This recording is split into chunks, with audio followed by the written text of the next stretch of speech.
Dit is die letter A. Dit is 'n hoofletter A en dit is 'n klein letter A.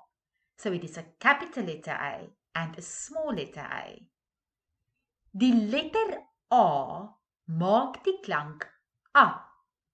Dit is belangrik om te onthou dat elke letter 'n naam en 'n klank het. It's important to remember that every letter has a name and a sound. Most of the times, a letter will make its sound, but a letter can sometimes say its name. Kom ons gaan kyk 'n video oor die letter A. Hierdie letter se naam is A.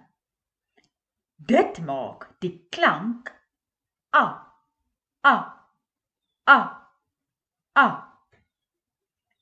Kom ons kyk na 'n paar woorde met A. Let's look at a few words with the sound A in it. Appel. 8.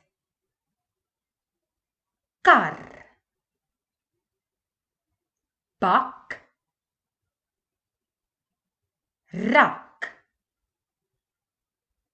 Sak. Kom ons klank 'n paar woorde met die A klank in dit. Let's sound a few words that have the A sound in it. D, A, S, das. A das is a tie.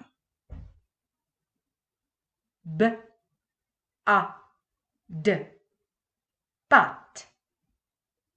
A bat is a bath. K, A, T, kat. A cat is a cat. B, A, L, ball.